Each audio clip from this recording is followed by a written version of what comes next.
Ja, die dochter van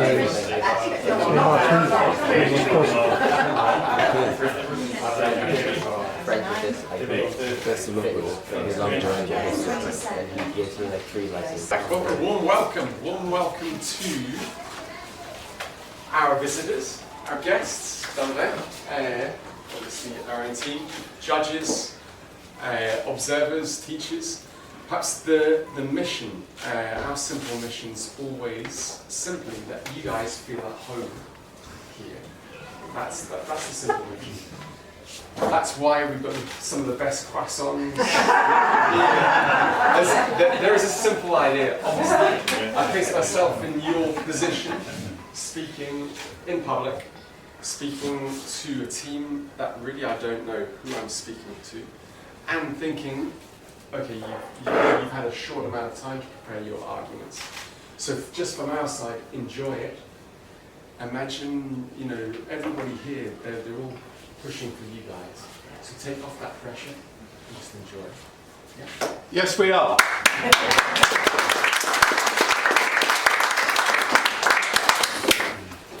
Well, good morning, everybody, and again, another welcome to this first in the ninth series of our school debates. Something very special. Thank you very much, Mr. O'Connor, for your warm welcome, and that's all the young people that we met along the way and your staff. Wonderful. It's something special about Green Valley. Of course, many thanks to all the schools participating, and just so nobody's left out, the Academy, Agora, BIC, French Lycée, Mallorca International, Montessori, Queen's, and St. Cayetano, of course, our two wonderful teams here today. I'd also like to thank our sponsors, because of course without them this would be very difficult to do. We have actually, not here today, we've got the MCC, which is the new big tennis complex in Santa Ponsa, Clínica Juaneda, Imperial Properties, Hotel Hill, and of course IBEX. With us here today, we have Palmer Pictures, Paul, over sitting in the front. We have the Mallorca Bulletin coming and going, yeah, I think they're over there, and a ticket, and Nikki from Ticket to Travel. Right, many thanks also to we work, the whole thing goes around a team of volunteers. Two timekeepers, of whom we have one here today, David Tittle, and a group of judges, and they work hard to prepare for these debates as well as taking part, and again, thank you. And of course, Viv, Harry at the back, and Ron at the back there, Mr. Fix-It, thank you so much, always for your help. Little reminder on the practical side, phones in silence now off, from now on, apart from Harry. We asked no photographs to, we want the youngsters to concentrate on their statements rather than the phone. No disturbances, Harry is of course authorised. Green Valley team, Margarita, Fee and Sarah, and on the Bellver team, Aina, Marta and Martina. All ladies teams today, right. Our jury, of course, Paul Aubrey, the spokesman, Sarah Follett and Steve Mason. Observers from BIC, a warm welcome to Ruby, sitting at the back there, welcome, and also from Agora, Javier. And two new judges that will be participating soon, which is Susan Worthington and Nick Murgatroyd. Welcome. So, down to the basics. Our motion today is social media is antisocial. Social media is antisocial. Sounds simple, not so easy. We have Bellver for the motion and Green Valley against the motion. Two experienced teams. So let the debate start, and I pass you over to our timekeeper, David Tittle, whose bell's gone a little bit wonky today. We have a new bell. At the moment, you have to listen carefully to the bell, but I'll do my best to ring it on time. For those who haven't done this before, it will ring to start you off. You then have a minute before it rings again, then 3 minutes before when points of information can be raised, and then a final minute to sum up. Anybody making a point of information, please do try and restrict your comments to 15 seconds. If you are allowed a maximum of 15 seconds to it. Yeah? And now, Does Mr. Timekeeper, Does- over to you. Does that cover everything? I think it covers Good, everything. Super, okay. Thank you. Then let's start with the first speaker, please, for Bellver. I think it's Aina, yes? Yes. Do I put this on the meter? As you want, wherever you prefer.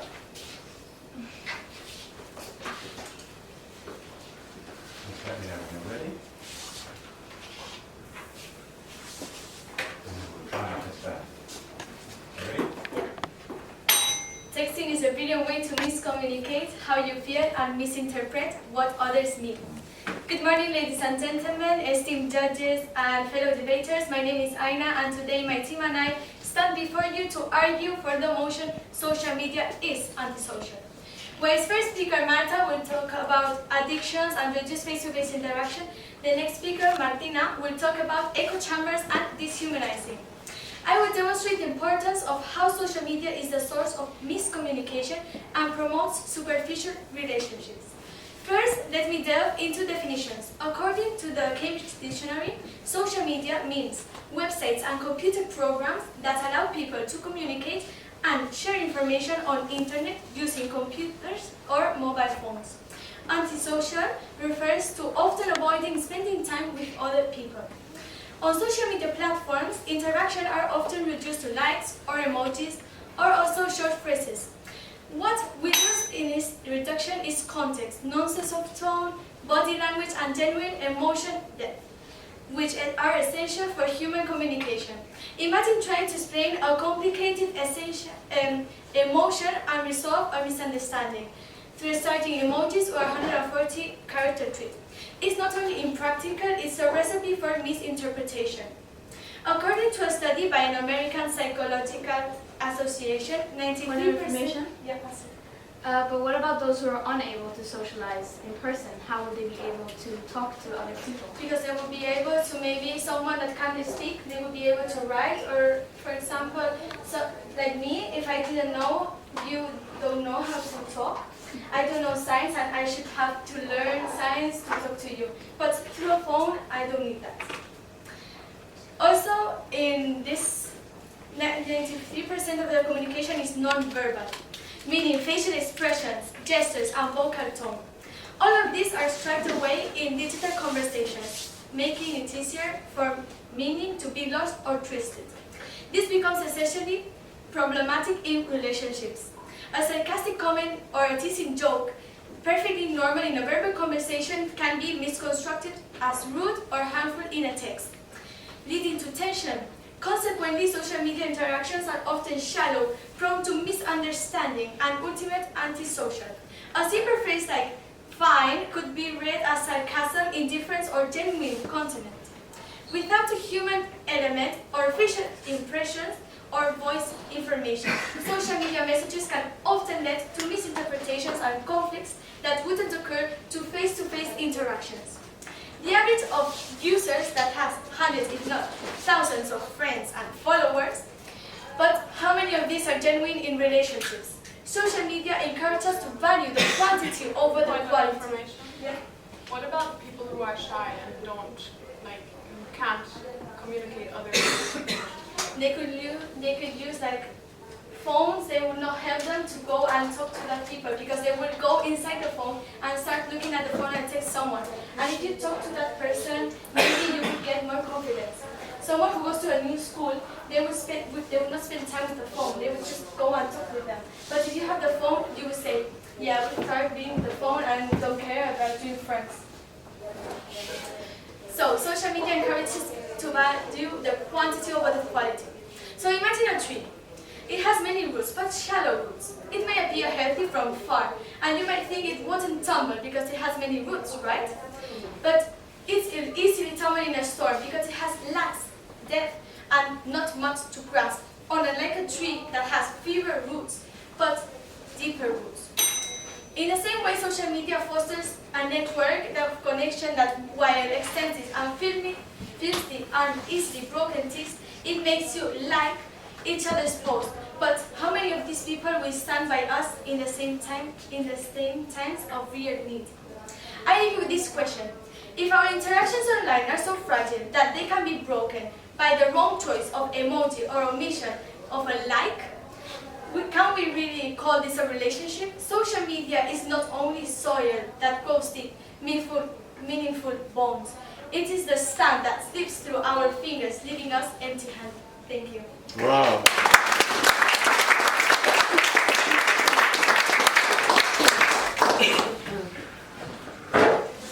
Right, the first speaker, please, for Green Valley. Margarita.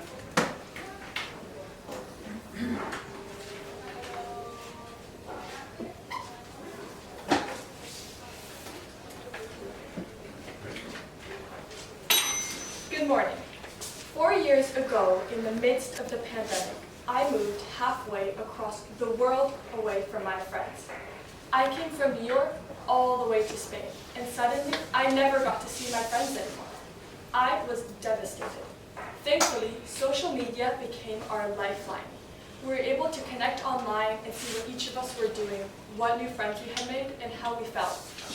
We shared our joys and our sorrows. Social media kept us together, whether it was doing the same silly dances or talking about real-world issues. I still talk to my friends and stay connected with them to this day, and it is all thanks to social media. So I'll ask you, is it really antisocial to use social media to stay in touch with our loved ones? Good morning, honorable judges, distinguished guests, and members of the opposing team. My name is Margarita D'Agostino, and I am the lead speaker of the Green Valley team. Along with our second speaker, Faye Sauer, third speaker, Sarah Terence, and our invaluable researcher, Vally. We're going to prove to you beyond any doubt that social media is certainly not antisocial. Further information. Yes. In your example, those connections were made in a physical environment, and I have had a similar experience. And I can certainly tell you that the connection is not the same in person and online. It's not about. Thank you for your question. However, I'm not saying that it's about having that same interaction. It's about being able to keep them until you can see them again, because you're not always going to be able to meet with your friends in person.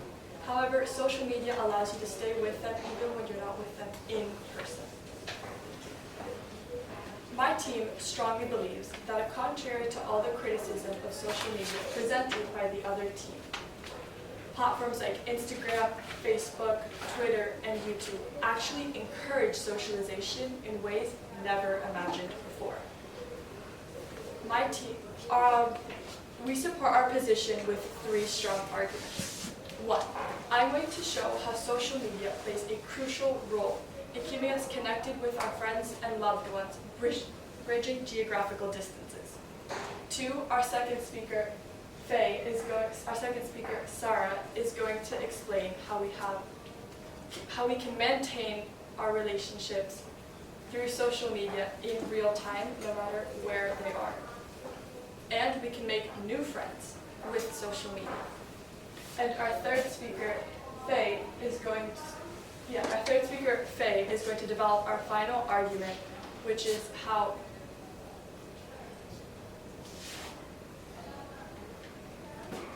social media keeps us connected, informed, and engaged as true citizens of the world. Now let me develop our first argument. As I said before, I personally owe a lot to social media, which helps me stay connected with my friends. And mine is not an isolated case. Many of us have family members or friends who live far away due to work, education, or even migration. Social media facilitates an ongoing communication with our friends and families back home, sharing new experiences with them online, sharing photos of our new lives, or making video calls during family gatherings to share birthdays, graduations, or anniversaries together. For example, according to the European Commission, 20 million EU citizens live in a country different than their country of origin. This was particularly evident during the pandemic, when social media quite literally kept society as a whole together through those difficult times. Families use social media to stay in touch with elderly relatives in care homes, and hosted virtual gatherings to share favorite recipes or discuss the latest news. Let us also consider the power of reconnection. A recent survey shows that nearly 66% of Europeans use social media to reconnect with old friends, rekindling bonds that may have faded over time. To conclude my argument, social media has played a crucial role in keeping us connected. It has revolutionized the way we stay connected. Aside from that, social media also allows us to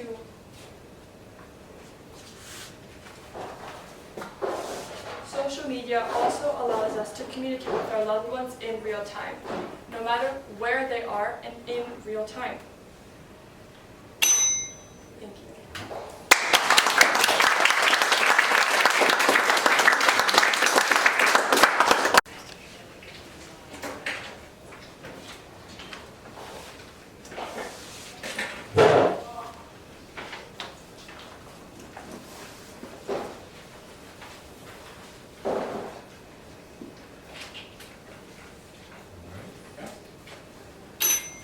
Being famous on social media is the same thing as being rich in Monopoly. Good morning, ladies and gentlemen. My name is Marta Salva, and today I will argue for the motion social media is antisocial. I will mainly focus on the effects of being online all the time caused on teenagers. Picture this. July in the beautiful town of Cambridge. You're walking down the street, and then you see a group of about 30 teenagers or so, all of them looking at their phones. Their backs arched and their heads down. I wish I could say this was made up, but this is the experience I had when I was in Cambridge this summer. All those experiences I had were the experiences this group of teenagers missed. All because they were on their phones all the time. They weren't even talking to each other. That group of teenagers looked like zombies because they were literally not there. Do you think this is beneficial to a teenager? Because I can certainly tell you it is not. Social media use displaces more authentic social experiences because Point of information. Is that always social media, or is it like other things? For example, how we've been raised or the society we grew up in? it is mostly social media because social media is responsible for us being online all the time because we are opening those apps. It's not how we are raised that teach us to open those apps. Social media use displaces more authentic experiences because the more time a person spends online, the less time there is for real interactions. When these teenagers were on their phones, they missed out on everything I experienced. It is the common flaw that social media makes you more social because you connect with more people and you can share your life online. But how true is this? Let's think about it this way. If you are more focused and more invested in maintaining internet-based relations and internet-based lives, where do you get the time to have real-world interactions and real-world lives? Excessive social media use can lead to a serious addiction, where you constantly have to check your phone for notifications, be online all the time, scroll all the time. This is not healthy for the teenager or for the relationships they have. The only thing this does is it separates you from reality, and it results in missing out on key events of your own life, making you feel isolated, which is basically being antisocial. Studies show this because studies show how social media can fuel feelings of anxiety, loneliness, depression, and isolation. Past research in the US has shown that heightened screen time is associated with poorer mental health. And on average, teenagers spend 7.3 hours a day online. This is unbelievable. A past study at the University of Pennsylvania has shown that high usage of Facebook, Instagram, and Snapchat increases rather than decreases feelings of loneliness. Conversely, that same study showed that reducing social media can actually make you feel less lonely and less isolated, which improves your overall well-being. The same study showed how technology-based relations are ultimately less rich than face-to-face interactions, like Spiegel one Aina talked about. Last month, we saw a documentary in class. It was about addictions, and surprise, surprise, social media was the main one there. The thing I remember the clearest is a young person. Point of information. Exactly. But you're saying that they're addicted to talking with their friends who are online or their family members who live far away. How is that a bad thing? They are communicating with other loved ones who might not be able to do that otherwise. But social media, unfortunately, is not only about communication. There's also videos, pictures, etc. And that's what's addicting, which is social media itself. It was a young boy, about 20 years old, talking about his experience with social media. He said that on average, he spent 18 hours a day online every day for 2 years. Let me repeat that. 18 hours a day online for 2 years when he was a teenager. And that is the thing he regrets the most. Because he explains he felt isolated from his life. Like, he missed out on his life, his family's lives, and his friends' lives, all because he was online all the time. This is a clear example of how social media makes you antisocial, because it isolates you from your real life. It sucks you into a whole other world where only you and your social media exist. There are only two industries that call their customers users: drugs and software. Thank you.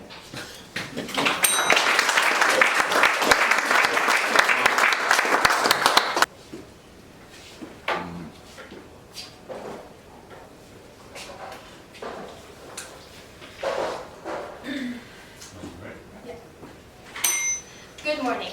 My name is Sarah Torrens, and as a second speaker for Green Valley School, I'm going to be showing you how social media is an invaluable tool for meeting new like-minded people and making friends from all over the world. But first, I'd like to address some points made by the opposing team. You said that the teenagers at your Cambridge camp spent their time on their phone, but maybe at this camp they were away from their family members, and you don't really know what they were doing. Maybe they were connecting with loved ones. Maybe they were checking up on what their friends were doing. That is still social, in my opinion. Now, to get back to my argument. On this island, many of us are lucky enough to live in an international, multicultural environment. I myself am both Swedish and Spanish. Faye is German, Margarita is from Venezuela, and Molly is English. Thanks to this, we've been able to learn from various different cultures. But what if, for example, you live in a small village in Romania? How will you be able to meet people who share your passion for French literature or Japanese cuisine? Social media creates connections that transcend borders, giving us the chance to learn, grow, and engage with people from all walks of life.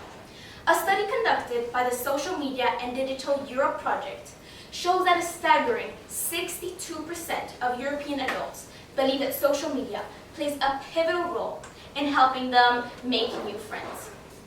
So while some may say that that online interactions aren't real, I believe that they help make meaningful relationships. I want you to meet a 13-year-old boy named Ethan. Born handicapped, Ethan relied on his wheelchair and struggled to make friends at school. Lonely, he turned to social media, where a gaming group accepted him for his voice and passion.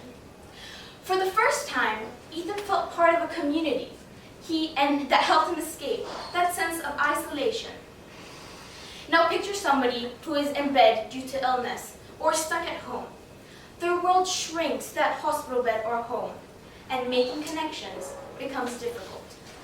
Social media helps them reach out, stay connected, and create that sense of belonging that they so deeply crave.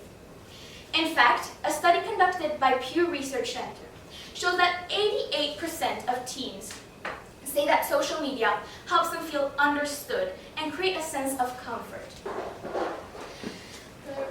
Yeah, accept it. But how true is that feeling of comfort if it's an online relationship? Well, I think that a feeling of comfort doesn't really matter if it's created by a physical relationship or friendship or an online one. I think that it doesn't really change anything because it's the same feeling. Thank you. So, calling social media antisocial overlooks those who find, but what about those who struggle with face-to-face interactions? People who are homeschooled, hospitalized, or simply shy. Social media makes a bridge that helps them share experiences, make new friends, and engage with people from all walks of life. Calling social media antisocial overlooks those who find friendships, relationships, support, and community through it. Those struggling through illness, or who simply want to learn about other cultures, or find people with similar interests. Social media shows them that they can do all these things and make new friends without having to meet them in person. So, do we really believe, to paraphrase Margarita's question, saying that is it antisocial to keep in contact with our friends? Is it really antisocial to make new friends using social media? Thank you.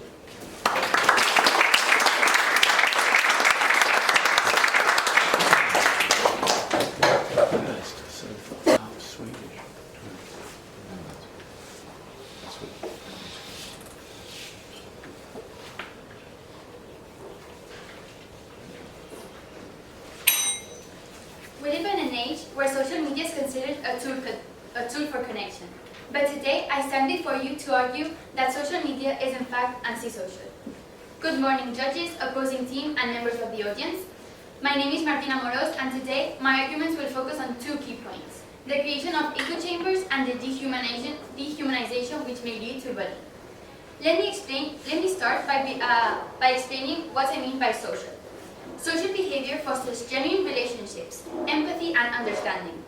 However, social media, under the illusion of connectedness, strips away these essentials and replaces them with shallow interactions, which foster division, intolerance, and hostility. The first aspect of social media that makes it antisocial is its tendency to create echo chambers. So, what is an echo chamber? An echo chamber, literally speaking, is a closed room where all you hear are your own ideas reverberating back on you. On social media, algorithms are designed to show us content we like and agree with. At first glance, this seems harmless. After all, who doesn't want to see more of what they interest them? But what happens when all we see is what we already believe? Social media was once publicized as a platform for diversity of thought, a space where we could hear a wide range of voices. But in practice, it does the opposite. Algorithms curate our feeds based on what we already agree, like, and engage with. This means we're more likely to see opinions that mirror our own. Point of information? Accepted. But you could search up things that you might otherwise not see because of censored information by the government. So even if you don't get that on your feed, you can still search it up and have access to it. Yes, but most people do not search up things that interest them on social media. Most of them just look at their feed and look up what comes appearing to them. So that is why most people focus on what it's already given by them for the algorithm. Studies have shown that over 60% of social media users are more likely to interact with content that confirms their pre-existing beliefs. This echo chamber effect breeds polarization, reinforcing our biases and distancing us from people who think differently. Instead of fostering healthy debates, social media amplifies division and creates isolated pockets of belief systems. The result is intellectual isolation. Instead of exposing ourselves to a variety of opinions and learning from different perspectives, we become trapped in a bubble of our own opinions and isolating ourselves, like Speaker 2 Marta talked about. Studies from Princeton University show that 62% of Facebook users get their news primarily from newsfeed, curated by algorithms that prioritize engagement over accuracy. This creates a dangerous reality where opposing ideas are not debated, but dismissed or outright ignored. In a way, social media doesn't bring us together, it deepens the divide. Secondly, the way social media dehumanizes others, leading to a rise in cyberbullying. In face-to-face interactions, our communication is moderated by empathy. We can see information. Accepted. But isn't cyberbullying just a small percentage of the negative things, while the good things overpower it? No, because if you look at it, the figures in bullying have have rose a huge amount thanks to cyberbullying, and also it's a worse experience for the person suffering bullying because this bullying is can occur throughout the whole day, whilst in-person bullying, for example, is during a set time usually, which I think is much worse than a lot of the good things that may happen on social media. So what are we left with? So what are we left with? Platforms designed to connect with instead isolate us within our own beliefs. Is this not the very definition of antisocial behavior? To conclude, I ask you, how can we claim to be more connected when we are so fractured? When we look into our screens, do we see a window to the real world or simply a mirror reflecting our own biases? Social media is like a beautiful high-tech mask. On the surface, it may seem like a tool for connection, but underneath, it hides our growing isolation and the wounds we inflict on each other. It's time to take off that mask. Thank you.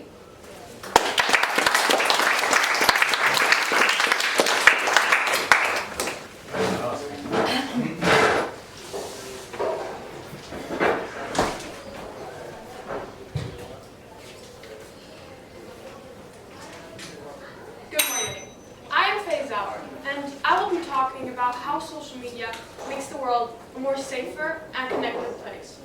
Firstly, though, I would like to address the points made by Martina. So, she said that we can't talk about our ideas online, but I think that social media is one of the most powerful platforms to develop our own ideas and to share with other people. Now, back to our argument. As Margarita has shown, that thanks to social media, we can now stay connected to our loved ones, no matter where they are. Sarah has explained that social media gives us the opportunity to meet like-minded people. But apart from personal contact, social media enables us to be an engaged citizen of the world by participating in activism and solidarity campaigns. It is a powerful platform for uncensored information about current affairs and grassroots activism. It is also there for individuals who want to raise awareness about social justice issues, environmental movements, and political concerns. For example, Black Lives Matter started through social media, or Fridays for Future initiated by Greta Thunberg, or the Refugees Welcome campaign. So, thanks to social media, we can now be an actively engaged citizen of the world by signing petitions, sending donations, and participating in demonstrations. This is an example of a crowdfunding campaign called World Bicycle Relief. And I quote, empowers individuals to access education, healthcare, and economic opportunities through life-changing bicycles. And this is just one of a staggering 10 million crowdfunding campaigns. 10 million campaigns? In many of those cases, social media can be used as a way to catfish people to, they're feeding, they're sending money to the organization that it says, but it's actually not true. Well, there's always the possibility for something to happen like that, but that's things we can't change. There's always cruel people in the world who will use this opportunity. So, back to my point. This is one of a staggering 10 million crowdfunding campaigns. 10 million campaigns, over 1 billion euros? How could this even be possible without social media? Moreover, social media provides us with real access to real-time events and uncensored information about current affairs. Traditional media outlets are often limited by editorial or political interests. In contrast, social media allows ordinary citizens to report real-time events. My dad has a friend in Kurdistan who said that the police violence has decreased thanks to social media. Police violence against innocent Kurdish citizens actively supported by the Turkish government now decreased thanks to every citizen having a phone in their pocket, and police violence going viral. This is just one of many examples of how social media makes the world a more safer place. So, here's a graph of the increased number of social media users from 2014 to 2024. And imagine what we can all achieve if we use this as in a good way. money we could spend for people who need it. So, in conclusion, let me echo Margarita and Sarah's questions. Is it really antisocial to be an actively engaged citizen of the world? Thank you.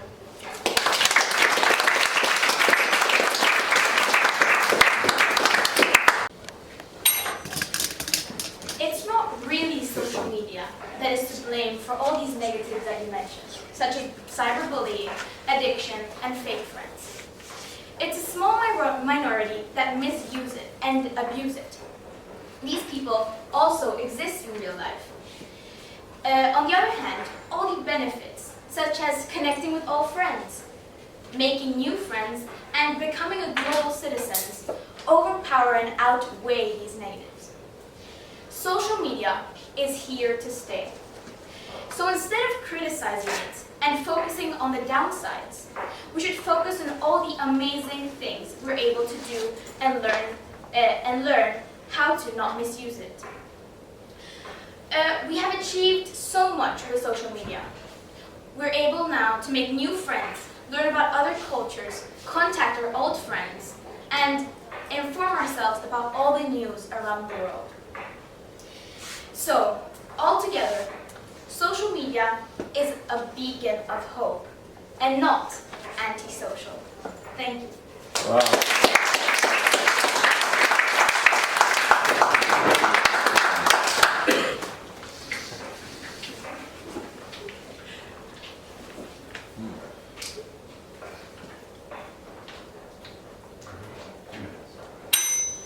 Teachers and parents, I have a question for you.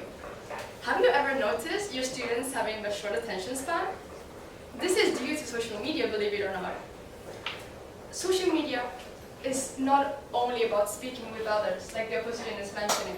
Social media includes videos, pictures, stories on Instagram, TikToks, and that is what makes it antisocial. Not speaking with relatives, we have nothing against that. We are in favor of speaking with relatives. But social media itself is not only about that. And social media is about speaking with others and content the content makes it really addictive.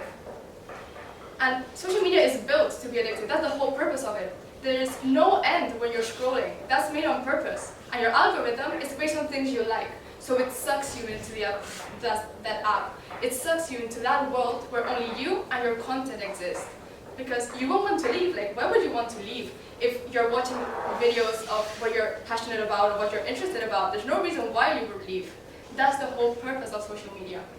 And we would like to reinforce that whilst you're online, you're not having real experiences, real memories, you're not creating memories. And we believe that when that happens, you really regret it in the future. Like the example I put about the 20-year-old. And you said it's about a small majority, but that's the whole issue. It is not a small majority, it's the majority. And to finish, I would like to say, your phone is meant to be a tool for you. You are not meant to be a slave to it. Thank you.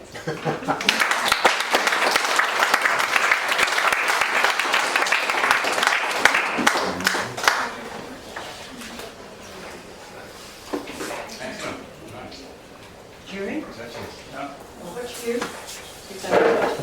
It's Mr. We've done You two are very interesting. We've done a few debates before. We have never won the phone calls. Yes, So you're like, I know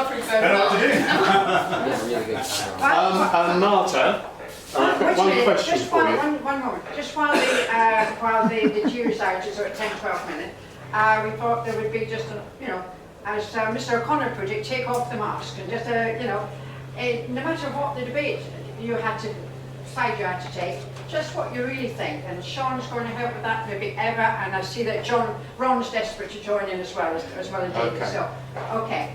Can I do the first question? Yeah, of course you can. Thank you. Marta, what do you really think of social media? I'm 50-50 on it. Like, I And do- your colleague? And your colleague on the left and the right? I do agree that it is really useful, but at the same time, it can get addictive and you can get distracted by it. Well done. Thank you. Sean. I guess for me then, Poland brings out as well. The debate, first one this season, was the tricky one to open with. And from doing this for a little while now, it's also about like how you've broken down and chosen certain words from the motion. And Sarah used it in your rebuttal speech, actually used the word use, where as the motion just says social media is antisocial, you said maybe necessarily how we use it. So it's about, or Martha and her rebuttal, they're designed to be addictive, but maybe it depends on the use. So if that word was the use of social media as antisocial, that could have, I think, or in your opinion, that's the question, would it have changed the motion or the arguments if it had the word use in there, or do you inherently think social media itself is antisocial? Or I think that if it was about the use, it would be more focused on the people, because of course, like, social media is just a tool there. It's just like the bridge between the people. So at the end of the day, even if you don't misuse it, other people will, because there's always bad people. So I don't know, I think it would have changed it a little bit. I would have focused more on the community in general of the world. But James. I agree with that. What do you think, guys? Like, I missed that first question. What do you really think? Like like imagine you guys were just talking as friends.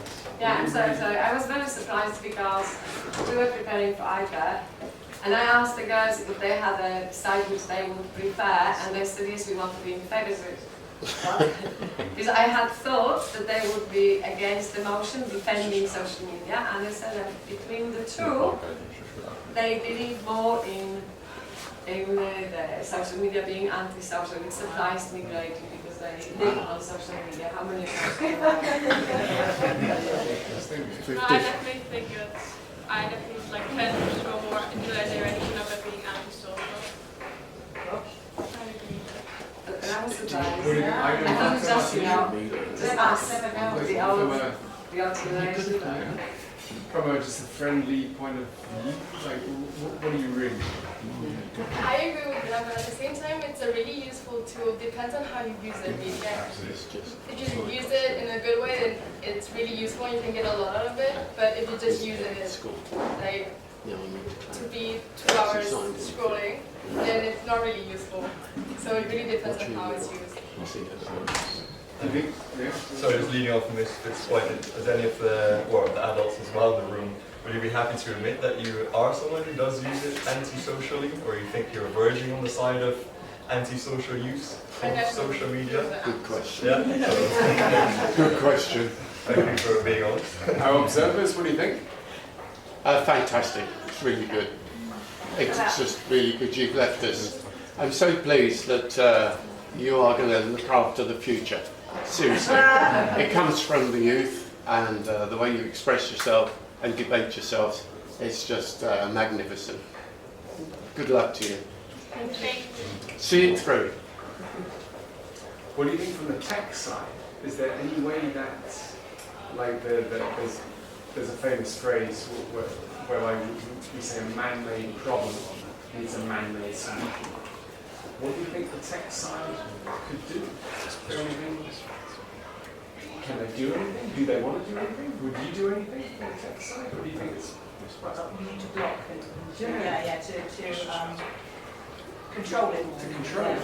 Or age limit. You see, because we come from, we're not in your area, we didn't have phones at school, or we weren't, we embrace it more because we haven't been using it all our lives, whereas you're very young and you were brought up on social media. We didn't have Facebook. Things like that. Maybe people could like design the technology or an app which uses because of the constant scrolling. For example, instead of doing just photos of I don't know what, maybe do like, for example, study app where you scroll and there's a question and you scroll it and then you have to give the answer and then a couple of scrolls. I don't think that the people who created this would want to stop it, because I think they're earning a lot of money from it, and I don't think it would be like beneficial for them to block off the usage of social media. Yeah, I think it's all designed to kind of keep you there as long as possible. Because at the end of the day, the more people who are engaging and just staying there, the more money that they make, as she says. Yeah. Yeah, I don't think they thought about the negative impact it has though. So they more just went, oh, it's good, we get the money, and they didn't really think about the negative impact that it has on society. I was very impressed by your argument that only 2 industries utilize the word users. That is really extreme. When I was doing research and that phrase popped up, I was like, I have to use it because it impacted a lot. It was good. It was very impactful.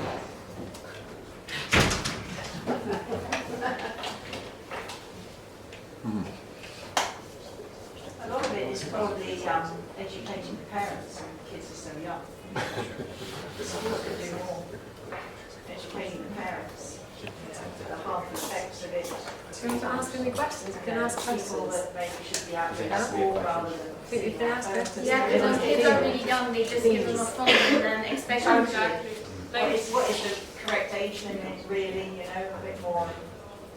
Yeah, because for example, More our education programs. parents, they didn't grow up with a phone in their hands, but Exactly. it's like Exactly. as soon as we have nothing to do, or small kids have nothing to do, they just give them the phone, or instead of You go playing to a a restaurant, game, you see exactly the babies iPads and watching their it's series. so sad. And because they're so used to always scrolling, that real life is not that interesting to No, them. and they're missing out on the talking to their parents. And, What about the strength of the algorithms too? You mentioned that earlier. That actually, it's almost addictive because all you get is stuff that you want to get.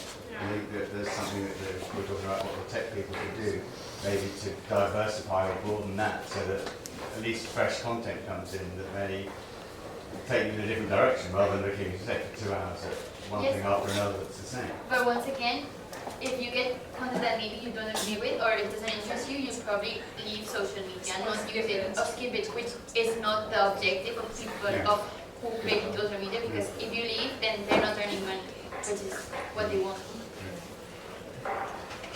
And just a note on the time as well. Does anyone, or are there any for parents, because I'm a tutor and I have had some conversation with parents who actually limit their kids' use on social media? Do any of you actually have? Like your parents do actually limit your I just social have media screen use? time until I found out the password.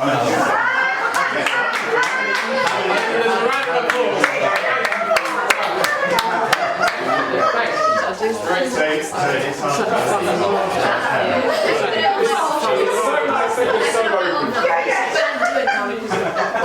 you were saying, so there are solutions to it, but as you just said, you find a way around it. exactly, there's always a solution. How many of the 6 of you haven't got a split people? Let me ask, following up on that question, what about the proposal, or it's actually in some schools that phones are forbidden in school? Yeah. And in the UK, some restaurants are starting to forbid phones. Yeah. Are you in agreement, or do you think that should? I think it's safer. I think it's safer for the students. It prevents cyberbullying. But if it's also true that if you want to become closer friends with some people, sometimes it's good to be able to exchange social media or stuff. It will make you feel like you're closer to that person. Including in school times. In school, I agree with saying that we shouldn't allow phones, but in restaurants, it's a bit too general. Because what if you're waiting for someone and they're getting late, or they're running late and you can't contact them? In our school, they take the phone in the morning and then give it back to us in the afternoon. But once again, I know students who bring 2 phones and give one in and stay with the real one. So, I love it. Oh my God!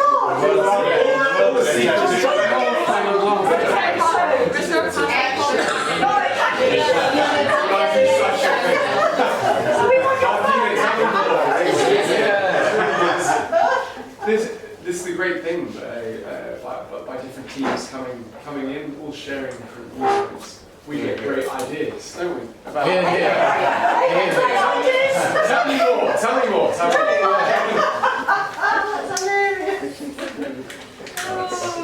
Obviously, do you think really it's the solutions more since everything's changing so quickly, even things and dads, everything's different now than it was 12 months ago. So we're all learning at the same time. So definitely, I find personally, you scroll and it sucks away the time. Suddenly, I look at the watch, and what I thought was 10 minutes is an hour. So I guess you're both saying the same thing. It's more of control, our control. Yourself. You say, okay, I'm going to spend 15 minutes on this, and then I'm going to place it away. Is that what? Yeah. But I'm honest, I don't think it's going to change since we're going into technology. Like in the future, it's going to be, technology is going to be one of the main things that we're going to live with. So I don't think it's going to change anything. Yeah. And also, for most people, stopping is so hard because it's so easy to like a little finger movement and you're already into a new, usually completely new content, which also interests you. So maybe it's like 30-second videos or pictures with you skip really quickly. So it's really hard to say, okay, one and stop, like one more scroll and stop, because then one more scroll leads to like, maybe you see the top part of the next and you're interested, and it's really hard to break the cycle. And the fact that it doesn't have a stop, like it's endless scrolling, there's no like end to it, you just keep getting new videos, new content. That also doesn't make you stop because there's something else that can interest you below it, so why not watch it? And then when we're doing our research, we came across a new word. It's not very new, it's from 2012. Fubbing. Pardon? Have you heard of fubbing? Fabbing? Fubbing. No. Well, can you explain? It's prioritizing your online interactions and ignoring the people around you. So Wow. It comes from phone snubbing. That's 20 Phone minutes out of snubbing, my when you life. sit with people and you're looking at your screen and not other people next to you. It's not a word called fubbing. And also it's a word P-H-U-W-B. ING, fubbing. So we can say, next time you can say, can you stop fubbing me please? I think they'll fab me more. and also, the girls that would be, like to them it's like absolutely obvious and natural. BBC, New York Times, all serious news outlets have their accounts on TikTok. You can actually access BBC and read the news in 15 seconds on TikTok. I always thought TikTok is for teenage girls talking about makeup. Yeah. But no. And Margarita showed me on her phone, look, I read the BBC every day on TikTok. Wow. Yeah, all the serious media outlets know me. Wow. I was surprised. Yes, I want the young gentlemen to go and remind the jury they have a job to do back here. Now I know why I usually go out with them every single time. If one of the young men, do you know where the jury are? Don't worry. They're probably in the restaurant. They're at the croissants. Is it 11 o'clock on the dot? They're in the meeting room. 2 minutes to go. I 2 minutes. I think they've probably explained the trainee judges what they are doing, so it takes longer. The judges get very much into the serious side of their work, I can assure you. Sometimes I'm out with them just to say, excuse me, what's time? But I think social media actually has, because I had like a friend, like my best friend, and his sister suicided because of social media.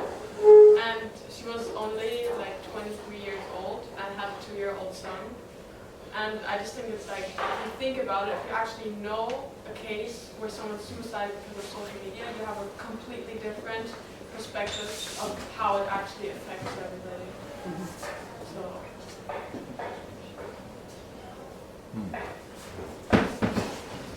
Go on, Kate, give them hell.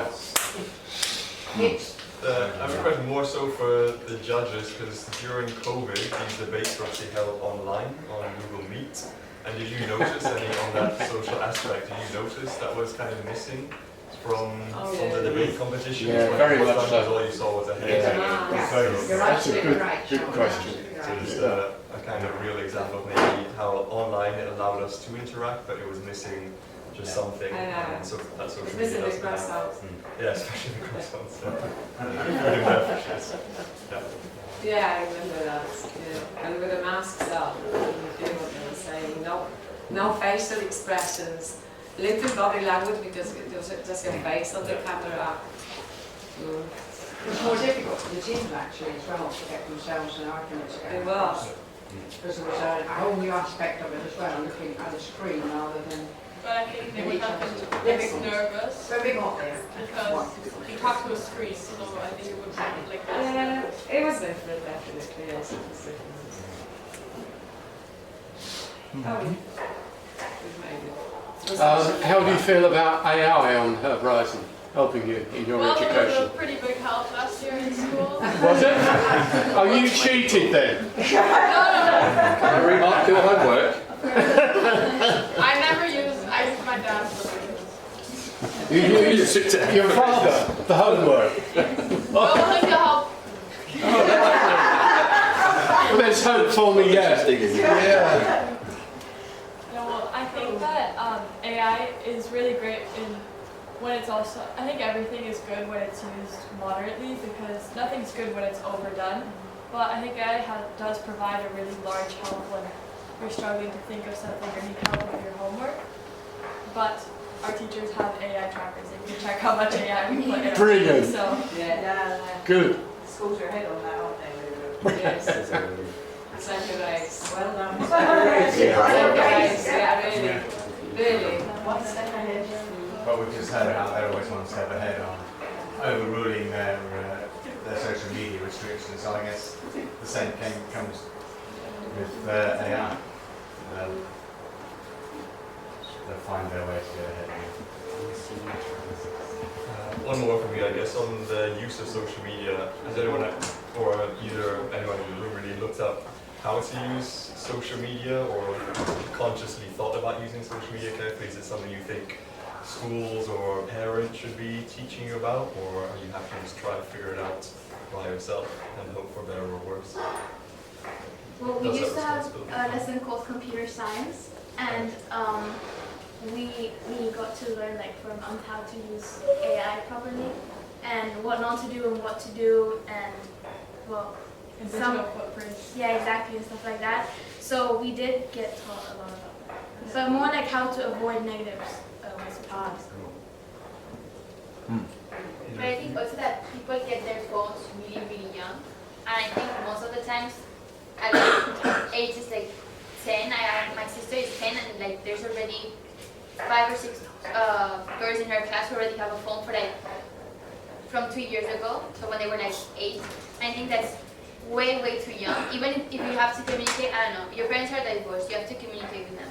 You can't find another way. It's like not necessary to like have children who are as young as 8 having social media and 24-hour access to their phone, which also leads to a lot of problems because at that age it's really, really hard for them to control. And if the parents don't set really strict controls, it'll probably turn into an addiction in the future, which I think even if we get informed about how to use social media correctly, it's not going to change anything. Like, I mean, I know what happens if I'm too long on my phone, but I mean, I still scroll on my phone sometimes 3-4 hours a day. So I don't think, even if we get informed, it's going to change anything. Look, I guess it comes down back to the argument that it's designed that way. Debate. Sorry about jury and those It was a really strong led by Sean there and Eva and 1 or 2 others. Thank you very much indeed. And it's now over to the jury. Who's going to get up and say a few words first? Sarah and Steve. First of all, well done to you all. It's a bit nerve-wracking, isn't it? But you did incredibly well, and we really enjoyed listening to you today. A couple of pointers, very quickly, because I'm just going to say the one that really stands out for me is speaking too fast and not pausing, because you want to bring the audience with you, and by pausing you get their attention because they're wondering what's next, but you've also driven home what you're saying with a pause. So just don't go too fast and make sure that you can always reiterate what you're saying. So identify the key phrases, don't be afraid to repeat them, and pause. That's my little holiday.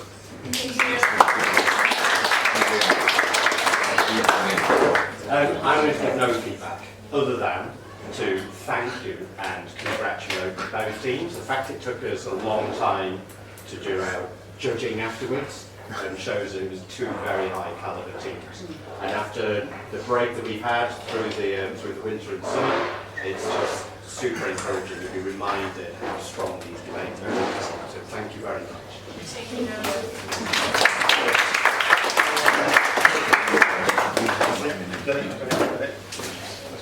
Wow. Right. Who enjoyed that then? Yeah.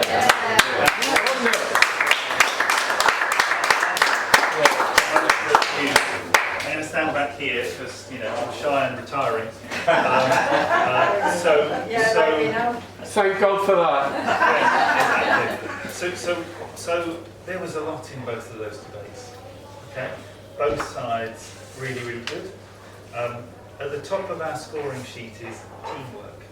Okay, so have a think about how did your team introduce your other members and how did you talk about it? At one point, one of you said, as this person said in my team. It's quite powerful. Some of the others, we did I'm going to have my prop, I'm going to have it here, and then I'm going to read. Be careful with reading. Folks, I agree. There was someone that started that I will call dug in, which I love. I'm standing right here. Can you see me? Yeah. I'm standing right here, and I'm going to talk to you.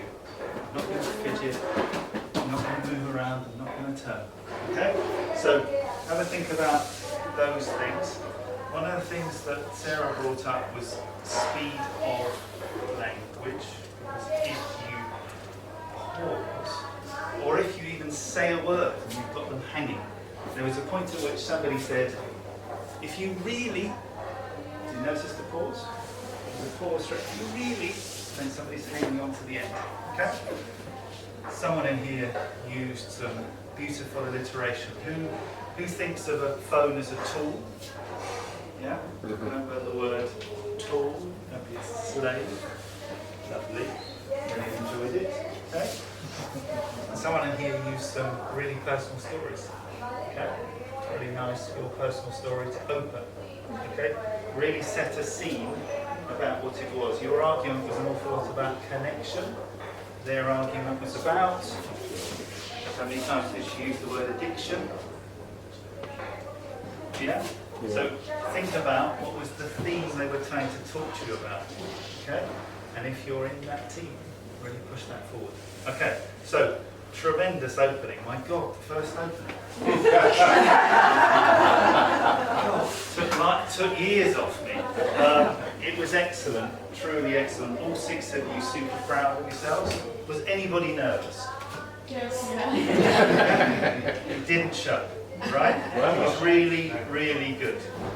Very powerful debates, very nice linkage, very nice phraseology, some wonderful content, all right? So we had a terrible time. We had a very, very difficult time. This was a super, super debate. So we're going to start with, Nikki, you're going to jump in? You're going to come up for this? Yeah, you're coming up for this? I think, yeah. So, we have 2 prizes to give. The first of which is going to be the school. The second of which is going to be the debater. So in time-honoured fashion, I expect a drum roll. Very loud drum roll. It's a very loud drum roll. They're getting excited. Okay. So the winning school is. Drum roll now. Vally.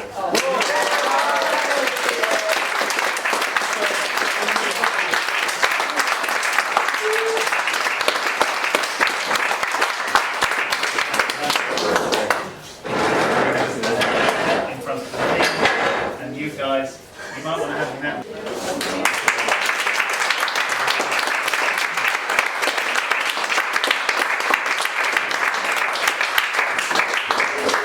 So, if that wasn't tricky enough, we then had to be the best debater.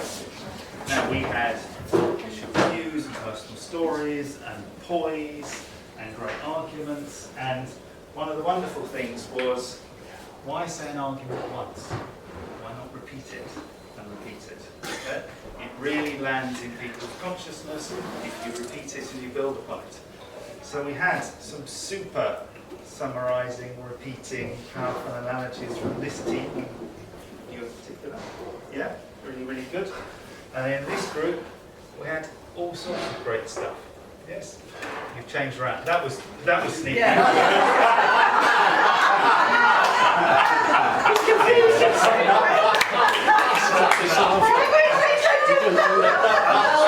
was leaning and summarising. I think you switched around. But some really super stuff and some lovely teamwork this side. Some lovely points of interest as well. So this was really challenging, the debater. I had it by 1 point on my scorecard. Wow. So very, very, very close, and they were extremely high scores. So, best debater today. Drum roll.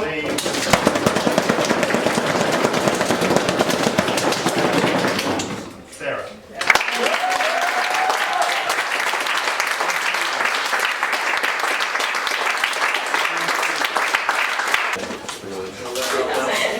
Sit down now. Well done. That's the worst thing.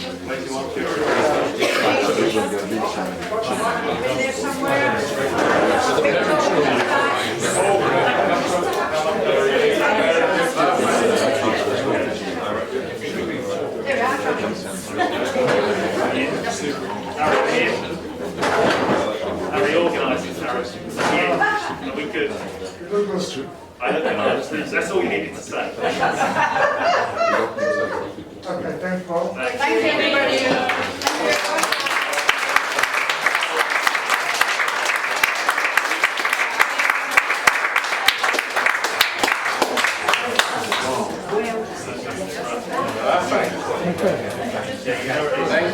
Everybody, just to say this, to Bellver, you know, there's no, from outside, there's no winners or no losers. The fact that you've